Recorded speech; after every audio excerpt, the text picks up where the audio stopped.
મમ્મા સ્વીકારતી નથી. બહુ સરસ વાત તમારી સાથે શેર કરું. Wonderful audience I have today. કેટલા રાઈટ જગ્યાએ લોકો હશે ને રાઈટ જગ્યાએ ગંભીર થાય ને ત્યારે તમને સમજાય કે તમારી વાત કરેક્ટ જગ્યાએ પહોંચે છે. બહુ ઇન્ટરેસ્ટિંગ છે. મારો દીકરો ને હું 2 જણા ગાડીમાં જતા હતા. આમ ગાડીને આમ કરીને એક છોકરો મોટરસાયકલ પર નીકળી ગયો.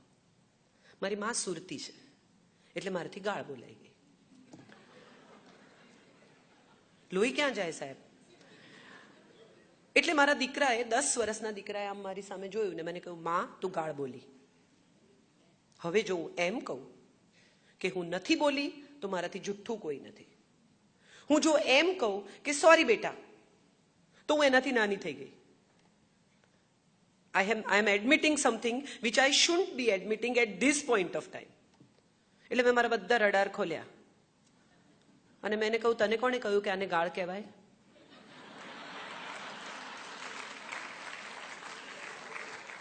આ મા બાપ છે. This is what you are supposed to do. This is what you are supposed to actually make for your children. એકવાર મારા દીકરાએ મને કહ્યું કે બાબા એટલે એના ફાધર આટલો બધો ગુસ્સો કરે છે, તને ગુસ્સો નથી આવતો? મેં કીધું હું તને ક્યારેક કહીશ, આપણે પછી વાત કરીશું. પછી અમે ગાડીમાં જતા હતા. આવી જ રીતે હું એને ક્લાસમાં મૂકવા જતી હતી અને એની જ ઉંમરનું બાળક ભીખ માંગવા આવ્યું. એટલે મેં એને કહ્યું કે ઉતારું તને સિગ્નલ પર, યુ વિલ રિયલી એન્જોય. માંગી જોવી છે ભીખ, ઇટ્સ એન એક્સપિરિયન્સ. એટલે એણે મારી સામે એકદમ આમ કંઈક વિયર્ડ રીતે કે મારી માં ગાંડી છે કે એને બુદ્ધિ નથી કે શું પ્રોબ્લેમ છે, એણે મારી સામે જોયું ને પછી મને કહ્યું કે એવું થોડી હોય કે ખરાબ વસ્તુ જોઈને થોડી આપણને મન થાય કરવાનું. મેં કહ્યું કરેક્ટ. એટલે જ મને ગુસ્સો કરનારા માણસને જોઈને ગુસ્સો નથી આવતો. બહુ ઇન્ટરેસ્ટિંગ છે parenting. Parenting is like learning something every day. It's not about teaching something, it's also about learning something. એક 2.5 કિલોનો રમકડું તમારા હાથમાં આવે ને ત્યારે એક પુરુષ પિતા થઈ જાય. સડનલી તમને રિયલાઇઝ થાય કે કેટલી બધી જવાબદારી 2.5 કિલોના રમકડામાં છે. હવે એક આખી જિંદગી તમારા હાથમાં છે. તમે જુઓ કેવા કેવા પપ્પાઓ મેં જોયા છે કે કોઈ દિવસ પિક્ચરની ટિકિટની લાઈનમાં ઊભા ના રહે, નાટકની ટિકિટની લાઈનમાં ઊભા ના રહે, રેસ્ટોરાંમાં વેઇટિંગ હોય તો કે અહીંથી ચલો હું કઈ લાઈનમાં ઊભો રહીને ખાઉં નહીં, પણ એડમિશન લેવાનું હોય ને તો રાતથી લાઈનમાં ઊભા રહે. કેટલી સરસ વાત છે. કેવા કેવા પપ્પા આપણે ઓળખીએ છીએ કે અમસ્તા ગાડીમાંથી પગ નીચે ના મૂકે, પાન પણ આમ કાચ ઉતારીને આમ કરીને પાન મંગાવે અને બચ્ચું સાયકલ શીખતું હોય ને તો એની પાછળ દોડે. This is what fatherhood is all about. This is what is such a nice thing that happens to all of us. But what we do is we give them things and no thoughts. કેટલી બધી વસ્તુઓ આપી દઈએ છીએ આપણે એમને. છાંયડો એટલો બધો કે જ્યારે તડકામાં નીકળે ત્યારે એને ગભરામણ થઈ જાય કે આ તો મેં જોયો જ નથી, આ તો મેં અનુભવ્યું જ નથી. ના તો પાડતા જ નથી. આપણને એવો ભય છે કે ના પાડીશું ને તો આપણા છોકરા આપણાથી દૂર થઈ જશે. સિબ્લિંગ્સ, ફ્રેન્ડ્સ બધા એના પર પ્રેશર કરે છે.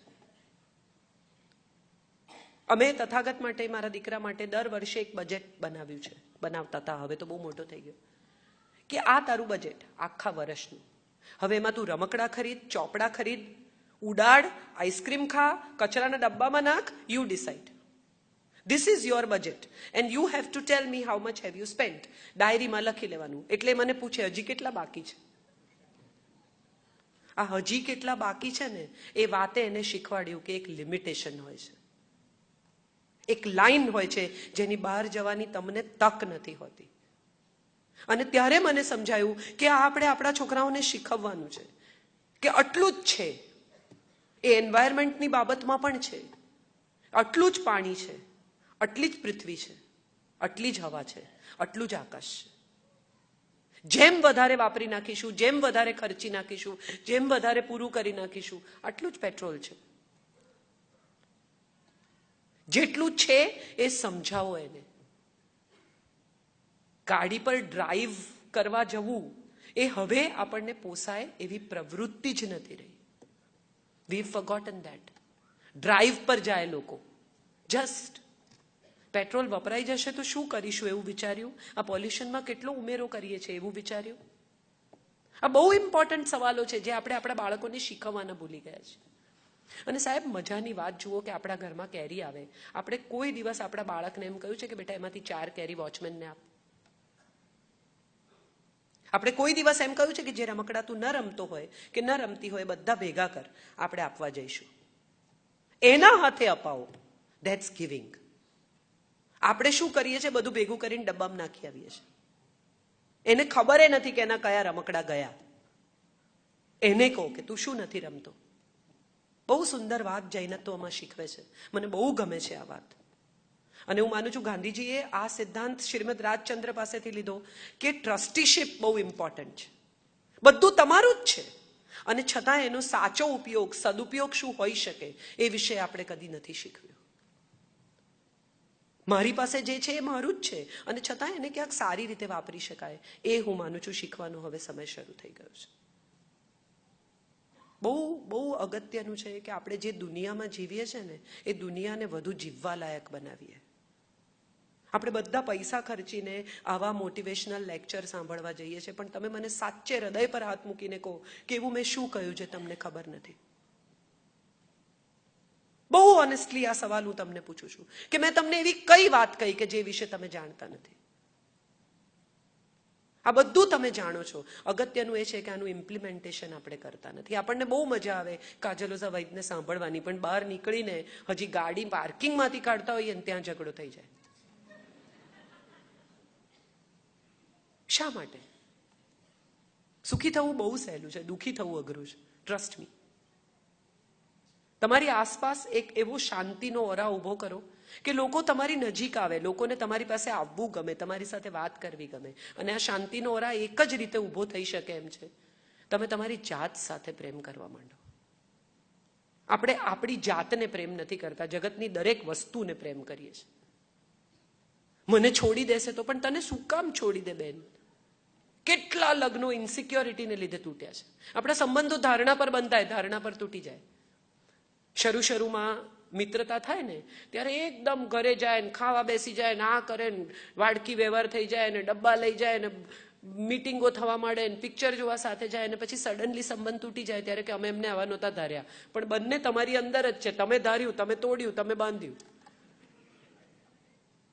એ તો આવા જ હતા. તમે તમારી ધારણા પર સંબંધ બાંધ્યો ને તમે તમારી ધારણા પર તોડી નાખ્યો. ધારવું જ કેમ? ઓળખવું. આપણા બધાનો પ્રોબ્લેમ એ છે કે આપણને બધા ઓળખે, આપણને બહુ ગમે.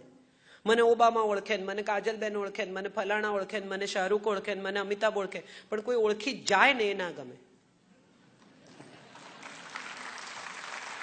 એ આપણો પ્રોબ્લેમ. ઓળખી જવા ના જોઈએ, એમાં તો આપણું માંસ કકબંધ રહેવું જોઈએ. તમે વિચારી જુઓ, કેટલી બધી પત્નીઓ કમ્પ્લેન કરે, ત્યાં તો હસી હસીને વાતો કરે છે. તો કરેક્ટ છે, ત્યાં હસીને જ વાત કરે, એની સાથે ચીડિયા કરે. જેને ઓળખતા નથી એના પર મગજ ગુમાવે.